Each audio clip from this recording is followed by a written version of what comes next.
मेरी 20 साल की बेटी जब भी कॉलेज से वापस आती तो अपना पेट पकड़कर बैठ जाती और रोने लगती।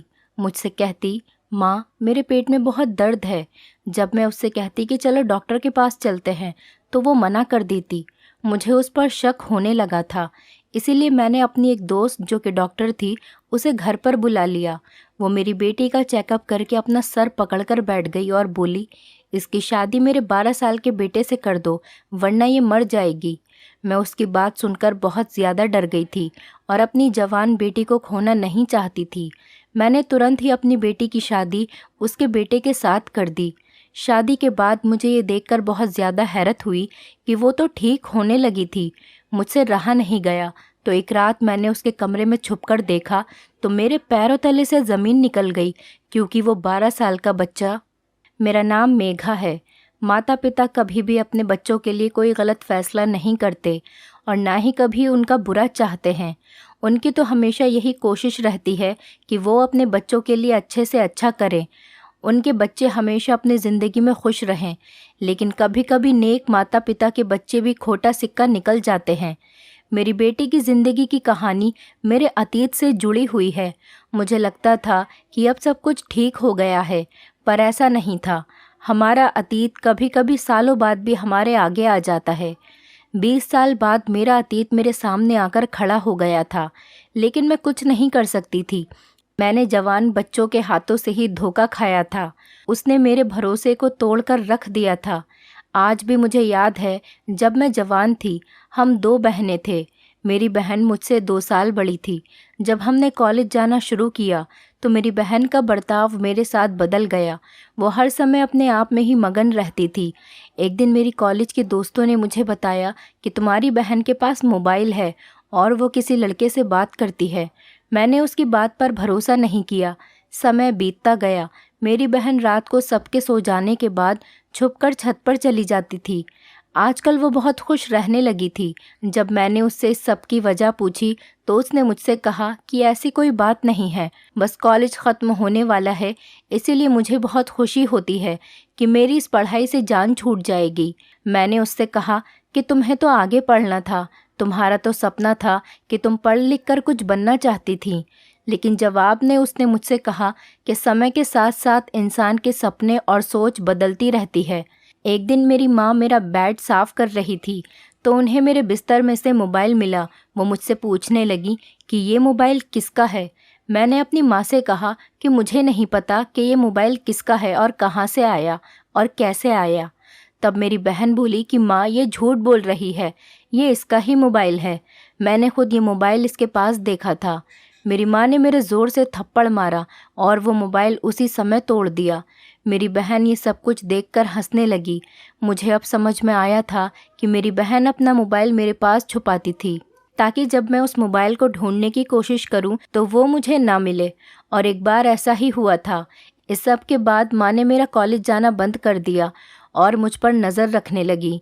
जब बाबा ने पूछा कि मैं कॉलेज क्यों नहीं जा रही तो माँ ने उनसे कह दिया कि एग्ज़ाम होने वाले हैं तो ये घर पर रहकर ही तैयारी कर रही है, आप परेशान न हों, मैं सब देख लूँगी।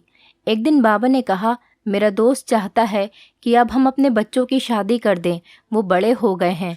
दीदी का रिश्ता बाबा के दोस्त के घर पर तय हुआ था और ये रिश्ता उसकी मर्ज़ी से ही हुआ था, लेकिन अब वो उस लड़के को पसंद नहीं करती थी। माँ ने दीदी को बहुत समझाया लेकिन वो माँ की बात नहीं मानी। उस समय माँ को मेरी बात पर विश्वास हुआ कि मैं सच कह रही थी। अब मेरा कॉलेज जाना शुरू हो गया था क्योंकि सारा सच माँ के सामने आ चुका था। एक दिन मेरी दीदी ने खुद बाबा से कहा कि वो अपनी मर्ज़ी से शादी करना चाहती हैं, किसी भी हाल में वो उनके दोस्त के बेटे से शादी नहीं करेंगी। वैसे भी उन लोगों के घर में खाने पीने को तो कुछ है नहीं, मेरी ख्वाहिश मेरे सपने वो कैसे पूरे कर सकते हैं। बाबा ने कहा कि मैं अपने दोस्त को ज़ुबान दे चुका हूँ और अब तो आकाश की भी नौकरी लगने वाली है और वैसे भी जो कुछ मेरे पास है वो सब तुम दोनों बहनों का ही है, मैं कौन सा अपने साथ लेकर जाने वाला हूँ। अब मैं तुमसे इस बारे में कोई बात नहीं करना चाहता। लेकिन दीदी भी अपनी ज़िद पर अड़ी रही और कहने लगी कि अगर आप लोगों ने मेरे साथ ज़बरदस्ती की तो मैं खुदकुशी कर लूँगी, लेकिन किसी भी हाल में आकाश से शादी नहीं करूँगी। दीदी की बात सुनकर मेरी माँ बहुत ज़्यादा परेशान हुई बाबा के दोस्त भी शादी के लिए जल्दी कर रहे थे क्योंकि उनकी तबीयत ठीक नहीं रहती थी। वो चाहते थे कि अपनी आंखें बंद होने से पहले वो अपने बेटे की शादी कर दें, लेकिन दीदी मानने को तैयार ही नहीं थी। एक दिन दीदी कहने लगी कि मैं आकाश से कुछ बात करने जा रही हूँ। माँ ने कहा, मेघा को अपने साथ ले जाओ। दीदी कहने लगी कि आखिर कब तक मुझे आप यहाँ कैद करके रखेंगी? आप बेफिक्र रहें, मैं घर से भाग नहीं रही हूँ। ये कहकर वो घर से चली गईं और शाम को वापस आईं। जब वो वापस आई तो बहुत खुश थीं। मेरी माँ भी उन्हें देखकर खुश हो गईं और सोच रही थी कि शायद आकाश ने उन्हें शादी के लिए मना लिया होगा, क्योंकि आकाश भाई भी दीदी को पसंद करते थे। पर इस बात से सब लोग अनजान थे कि उनकी बेटी, जिसे उन्होंने बहुत लाड प्यार से पाला था और कभी भी किसी बात की कोई पाबंदी नहीं लगाई थी, वो उनकी इज्जत को मिट्टी में मिलाने जा रही है। बेटियां तो माँ बाप की इज्जत और मान होती हैं और अपने माँ बाप की इज्जत की खातिर अपनी जान भी दे देती हैं। पर कुछ बेटियां ऐसी भी होती हैं जो कुछ दिन की मोहब्बत के लिए अपने माता पिता की इज्जत को अपने पैरों तले रोन देती हैं, और वो ये भी नहीं सोचती कि उनके माता पिता ने अपनी सारी ज़िंदगी उनकी परवरिश में गुजार दी। हम सब लोग सोच रहे थे कि मेरी दीदी आकाश अपने मंगेतर से मिलने जाती है, लेकिन बाबा को ये बात नहीं पता थी, क्योंकि ये बात इस समय बहुत गलत समझी जाती थी। एक दिन जब मैं कॉलेज से वापस आ रही थी तो मैंने दीदी को एक लड़के के साथ बाइक पर जाते देखा। मैंने सोचा कि हो सकता है वो आकाश भाई हों, लेकिन जब मैं घर पर आई तो अंकल और आकाश भाई तो हमारे घर पर ही बैठे थे। माँ को भी अब पता चल चुका था कि दीदी उनसे झूठ बोल रही है। माँ ने अपनी इज्जत की खातिर अंकल से झूठ बोल दिया कि दीदी दोस्त के घर गई हैं। दीदी के पास अब मोबाइल था और उन्होंने हमें ये बताया था कि ये मोबाइल उन्हें अपने मंगेतर ने दिया है। उस दिन भी वो घर पर नहीं थी। मैं समझ गई थी वो अब कभी भी सच नहीं बोल सकती। वो जो भी कर रही थी सब कुछ बहुत गलत था, लेकिन अभी उन्हें समझ नहीं आ रहा था। आकाश भाई पढ़े लिखे थे और उन्हें एक अच्छी नौकरी मिलने वाली थी। बाबा के दोस्त के घर के हालात कुछ अच्छे नहीं थे, वो बीमार भी रहते थे। आज वो लोग हमारे घर शादी की डेट फिक्स करने के लिए आए थे। माँ बाबा ने उन्हें 1 महीने बाद की तारीख दे दी थी। दीदी घर पर आई तो सबको देखकर हैरान हो गईं। आंटी उठी और प्यार से उनके सर पर हाथ रखने लगी और उनकी बलाएं लेने लगी, लेकिन दीदी ने उनका हाथ झटक दिया और कमरे में चली गईं। माँ ने उनसे कहा कि शर्मा गई होगी। मैं अपनी दीदी के कमरे में गई और उनको मिठाई खिलाने लगी तो उन्होंने प्लेट फेंक दी और चीख कर कहने लगी कि तुम लोगों ने मेरी ज़िंदगी का फ़ैसला मुझसे पूछे बगैर कैसे कर दिया? तुम लोग ऐसा कैसे कर सकते हो मेरे साथ? मैं किसी भी हाल में इस लड़के से शादी नहीं करूँगी। तुम में से कोई भी मेरे साथ ज़बरदस्ती नहीं कर सकता। मैंने दीदी से कहा कि तुम्हें क्या हो गया है? तुम क्यों आकाश से शादी नहीं करना चाहती? क्या कमी है उसमें? तो वो कहने लगी, अगर तुम्हें इतना पसंद है तो तुम ही उससे शादी कर लो, लेकिन मेरा पीछा छोड़ दो। मैंने उस दिन भी दीदी को बहुत समझाया कि बाबा को आप पर बहुत मान है, वो आपसे बहुत मोहब्बत करते हैं। तुमने जो भी कहा है हमेशा उन्होंने तुम्हारी बात मानी है। अब तुम उनके साथ ऐसा क्यों कर रही हो? क्या तुम्हें बाबा की इज्जत का ज़रा भी ख्याल नहीं? तुम हमारे साथ ऐसा मत करो। माँ भी कमरे में आ गई और उनसे हाथ जोड़कर कहने लगी कि बेटी, कुछ तो हमारी इज्जत का ख्याल करो और ये शादी कर लो। लेकिन उन्होंने किसी की नहीं सुनी और कमरे से चली गईं। वो बाबा के पास गईं और बाबा से कहा कि मेघा की शादी आकाश से कर दें। मुझे उससे शादी नहीं करनी, मैं तो अपनी पसंद के लड़के से ही शादी करूँगी। बाबा ने गुस्से में उन्हें थप्पड़ मार दिया। बाबा की तबीयत भी ख़राब हो रही थी। माँ ने बाबा को समझाया कि आप फिक्र ना करें, अभी नादान हैं, जब शादी हो जाएगी तो सब कुछ ठीक हो जाएगा। इस उम्र में तो बच्चों से गलती हो जाती है, हमारा फ़र्ज़ बनता है कि हम उन्हें समझाएं और उनका साथ दें। बाबा ने कहा कि मुझे लग रहा है कि ये मेरी इज्जत को मिट्टी में मिलाकर रहेगी, लेकिन तुम भी इससे साफ साफ कह दो, अगर इसने ऐसा कुछ भी किया तो मैं ज़िंदगी भर इसे माफ़ नहीं करूँगा।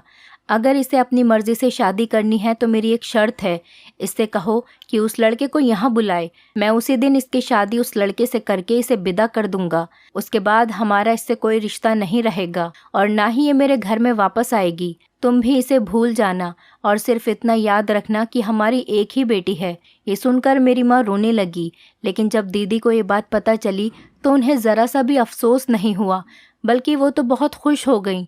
कहने लगी कि बस एक बार मेरी शादी हो जाए, फिर मैं बाबा को खुद मना लूँगी। वो मुझसे बहुत प्यार करते हैं। मान जाएंगे। अब तो दीदी के पैर ज़मीन पर ही नहीं थे, वो तो आसमानों में उड़ रही थी।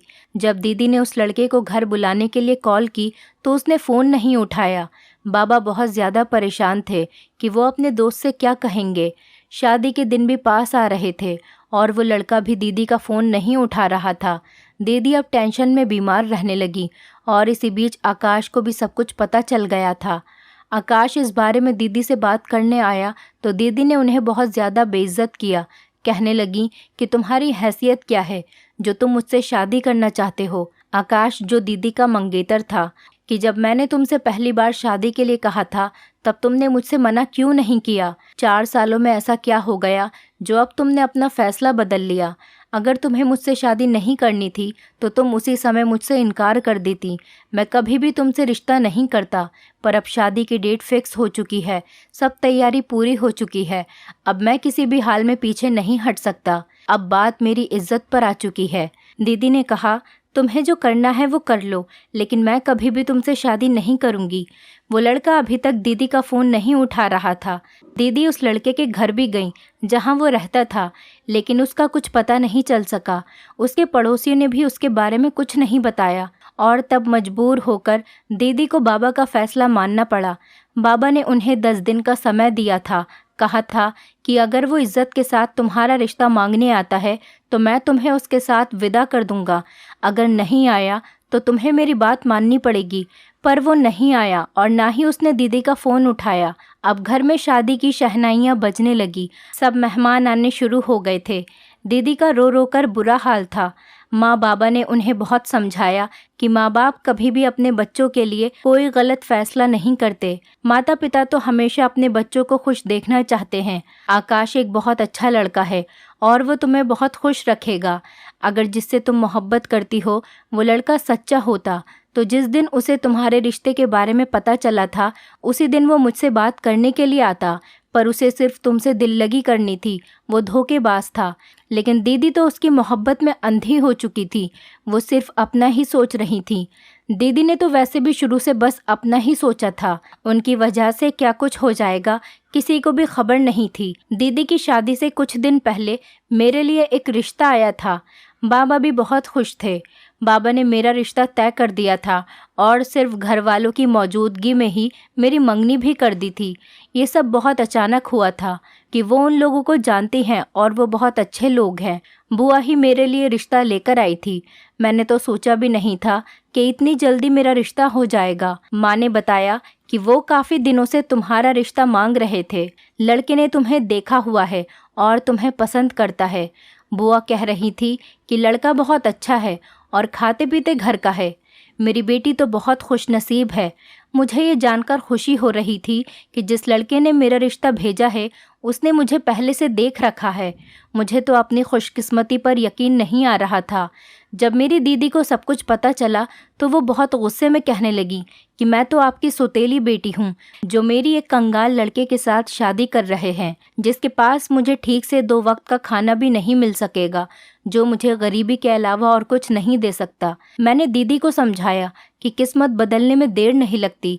तुम देखना, आकाश भाई की बहुत जल्दी अच्छी नौकरी लग जाएगी और उसका भी वक्त बदल जाएगा।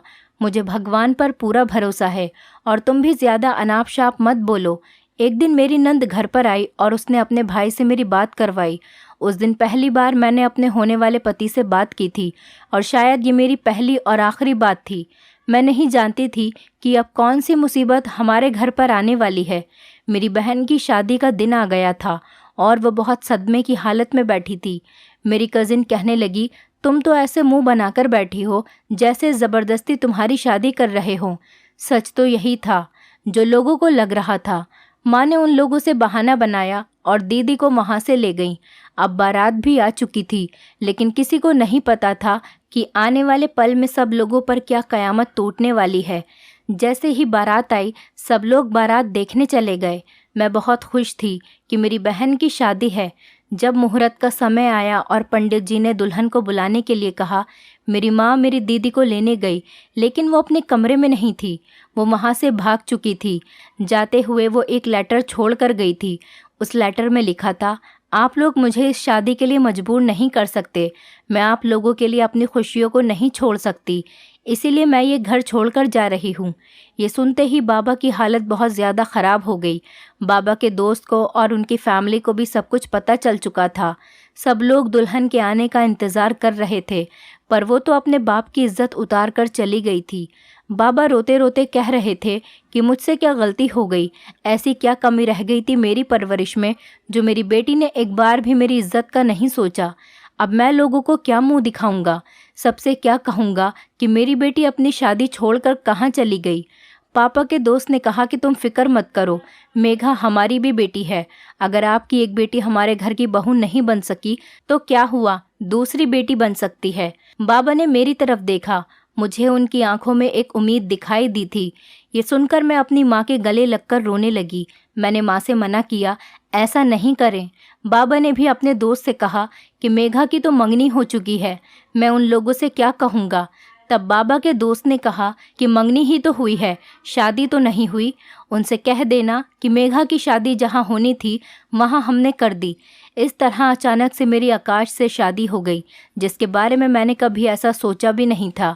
आज वो मेरे सामने मेरा पति बनकर खड़ा था। हम लड़कियों के साथ ही हमेशा ऐसा क्यों होता है? क्यों हमें हमेशा कुर्बानी देनी पड़ती है? माँ बाप अपनी इज्जत की खातिर अपनी दूसरी बेटी के सपनों को तोड़कर रख देते हैं। मेरी बहन के किए की सज़ा मुझे मिली थी और वो खुद ना जाने कहाँ चली गई थी। किसी ने भी उसकी खबर नहीं ली थी। बाबा ने कहा था कि वो आज से हमारे लिए मर चुकी है। मेरा और इस घर से किसी भी इंसान का उस लड़की से अब कोई रिश्ता नहीं रहा। मैं अपने माता पिता की दुआओं से विदा होकर अपनी ससुराल चली गई, लेकिन अभी मेरा इम्तिहान ख़त्म नहीं हुआ था। ज़िंदगी भी उन्हीं लोगों का बार बार इम्तिहान लेती है जो पहले से बिखरे हुए हों। माँ ने मुझे समझाया था कि सब कुछ भूलकर अब तुम्हें इस रिश्ते को निभाना होगा, क्योंकि अब से वही तुम्हारा घर है।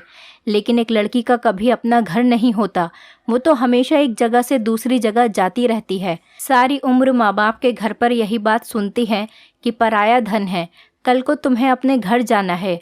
और जब शादी हुई तो सास कह रही थी ये घर तुम्हारा अपना नहीं है, क्योंकि मेरे बेटे ने तुमसे मजबूरी में शादी की है। ये सब बातें मुझसे मेरी सास कह रही थी। मेरा पति जो पहले मेरी बहन का मंगेतर था और उससे मोहब्बत करता था, उस दिन बहुत ज़्यादा रोया था। उससे मेरी बहन का धोखा बर्दाश्त नहीं हो रहा था। काश जब दीदी ने बार बार शादी से मना किया था तभी ये लोग रुक जाते। मेरे पति ने भी मुझसे साफ साफ कह दिया था कि वो मुझे अपने पत्नी के रूप में स्वीकार नहीं कर सकता, क्योंकि मजबूरी में बनाए गए रिश्ते कभी कामयाब नहीं होते। मुझे अभी इन सब से निकलने के लिए थोड़ा समय चाहिए। जब मैं अपने मायके जाती तो माँ मुझे समझाने लगती। बाबा भी मुझसे अब और ज़्यादा मोहब्बत करने लगे थे, क्योंकि मैंने बाबा की इज्जत बचाई थी। बाबा ने मुझसे कहा कि जो लड़कियां अपने पति का दिल जीतना जानती हों वो कभी हार नहीं मानती। तुम भी अपने पति के दिल में अपनी जगह बनाने की कोशिश करो। जब तुम उसका दिल जीत लोगी तो वो अपना अतीत भूल जाएगा। मैं जानता हूँ मैंने तुम्हारे साथ सही नहीं किया। आकाश मेरे दोस्त का बेटा है और मैं उसको बहुत अच्छे से जानता हूँ। वो बहुत शरीफ लड़का है। अभी वो सदमे में है, उसके दिल को चोट पहुँची है। तुम देखना एक समय आएगा कि तुम मुझसे खुद कहोगी कि बाबा आपने मेरे लिए अच्छा फैसला किया था। मैं बाबा के गले लगकर रोने लगी। मैं इसी कोशिश में लगी रहती थी कि अपने पति का और ससुराल वालों का दिल जीत सकूं। मेरे ससुर तो बहुत अच्छे थे और मुझसे बहुत प्यार भी करते थे, लेकिन मेरी सास और मेरी नंदे मुझे पसंद नहीं करती थीं। ऐसा नहीं था कि मैं अपनी बहन से खूबसूरत नहीं थी, बस उन लोगों का गुस्सा था जो मेरी बहन ने उन लोगों के साथ किया था। अब वो अपना गुस्सा मुझ पर निकालती थीं। अब मेरे पति को नौकरी मिल गई थी और कंपनी की तरफ से घर और गाड़ी भी मिली थी, तो मेरे ससुर ने कहा कि मेघा के कदम हमारे घर के लिए बहुत शुभ हैं। लेकिन सब लोगों ने ये बात हवा में उड़ा दी थी, पर मुझे इस बात का कोई अफसोस नहीं था। हर इंसान को उसके नसीब का मिलता है। समय ऐसे ही निकलता जा रहा था। मैं बहुत कोशिश करती थी कि मैं अपने पति के दिल में अपने लिए जगह बना सकूं, लेकिन जब भी मैं उनका दिल जीतने की कोशिश करती तो वो मुझे धुतकार दिया करते थे। मुझसे कहते थे कि मैं कुछ भी कर लूं, लेकिन उनके दिल में कभी भी जगह नहीं बना सकती। उन्होंने मुझसे कहा कि वो मौका देख रहे हैं, मौका मिलते ही वो मेरे बाबा से बात करेंगे और मुझे छोड़ देंगे। कुछ दिनों बाद माँ की कॉल आई। खबर मिली कि बाबा का देहांत हो गया है। मुझे अपने कानों पर यकीन नहीं आया और मैं चकराकर वहीं पर बैठ गई। मेरे ससुर ने मुझसे कहा कि बेटी अपने आप को संभालो, अभी तुम्हें अपनी माँ को भी संभालना है। मैं अपने मायके गई तो मेरे बाबा की लाश वहाँ पड़ी थी और लोग कानों में बातें कर रहे थे। कह रहे थे कि जवान बेटी घर से भाग गई, बाप बेचारा कब तक ये बेइज्जती बर्दाश्त करता। और भी पता नहीं लोग क्या क्या बातें कर रहे थे। माँ की हालत भी बहुत ख़राब थी। अब माँ का ख्याल रखने वाला कोई नहीं था। इसीलिए मेरे ससुर ने कहा कि मैं उन्हें अपने साथ अपने घर पर लेकर आ जाऊं ताकि मैं उनका ख्याल रख सकूं। मेरी माँ मेरे ससुराल में मेरे साथ नहीं रहना चाहती थी, लेकिन माँ की ऐसी हालत नहीं थी कि वो घर पर अकेली रह सके। मेरी शादी को 5 महीने हो चुके थे। मेरे नंबर पर किसी अनजान आदमी की कॉल आई और कुछ फ़ोटो जिसको किसी लड़के के साथ एडिट किया गया था वो मुझे भेजी गई। मैं ये देखकर बहुत ज़्यादा हैरान हुई कि मेरी ये फ़ोटो इस लड़के के पास कैसे गई। अब वो मुझे फ़ोन पर ब्लैकमेल कर रहा था और कुछ दिन बाद मुझे पता चला ये वही लड़का था जिससे मेरी मंगनी हुई थी। मैं भगवान का शुक्र अदा कर रही थी, ऐसे फ्रॉड लड़के से उसने मुझे बचा लिया था। लेकिन मुझे डर लग रहा था कि कहीं ये सब कुछ मेरे पति को ना पता चल जाए, इसीलिए मैं अपना फ़ोन बंद रखती थी। अब वो मेरे पति के नंबर पर कॉल करने लगा था। मेरे पति का बर्ताव भी मेरे साथ अच्छा हो गया था, लेकिन मैं हमेशा इसी डर में रहती थी कहीं वो लड़का ये फ़ोटो मेरे पति को ना सेंड कर दे और वो मुझे छोड़ न दे।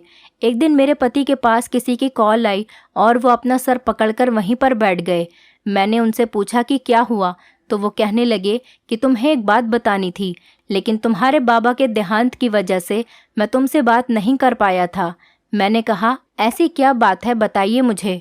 उन्होंने मुझे बताया कि जिससे तुम्हारी मंगनी हुई थी वो वही आदमी था जिससे तुम्हारी बहन शादी करना चाहती थी और उसके साथ घर छोड़कर भाग गई थी।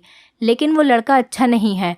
जब तुम्हारी बहन की शादी की तारीख तय हुई थी तो उसने तुम्हारे लिए रिश्ता भेजा था, क्योंकि उसके पास तुम्हारे बहुत सारे फ़ोटो थे और वो तुम्हारी बहन ने ही उसे दिए थे। तुम्हारे नाम से ही उसने उस लड़के से बात करनी शुरू की थी, लेकिन कुछ दिनों बाद उसने उस लड़के को सब कुछ बता दिया था।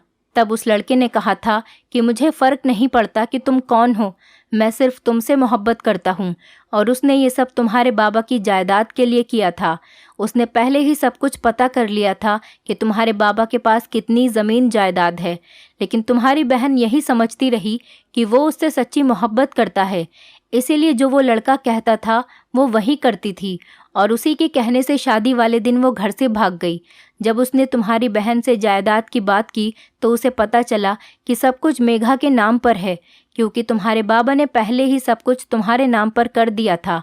उसका प्लान था दोनों बहनों को बर्बाद करने का।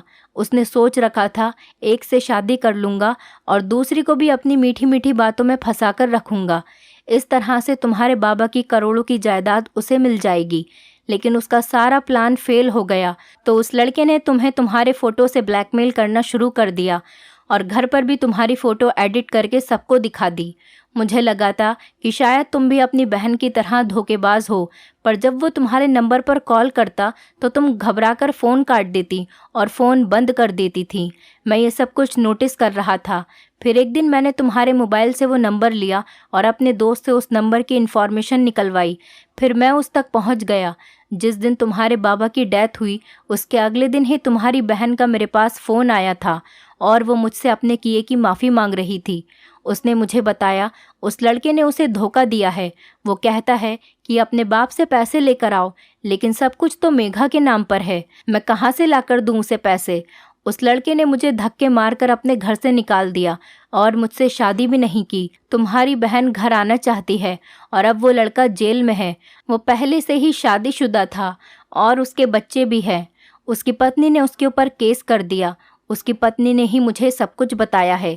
मैंने अपने पति से कहा कि आपने मुझसे एक बार भी नहीं पूछा कि वो लड़का मेरे बारे में सच कह रहा है या झूठ। मेरे पति ने कहा, तुम्हारे बाबा ने एक बार मुझसे कहा था कि कभी भी मेरी बेटी पर शक मत करना, इसीलिए नहीं कि वो मेरी बेटी है, बल्कि इस वजह से कि उसने अपने बाप की इज्जत बचाई है और अब वो तुम्हारे घर की इज्जत है।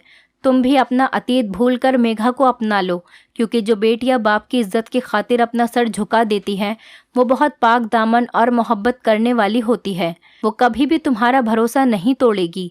मेरे पति मुझसे माफ़ी मांगने लगे और मैं सोच रही थी कि मेरे बाबा ने मुझसे सही कहा था कि आकाश बहुत अच्छा है और मैं उसके साथ बहुत खुश रहूंगी।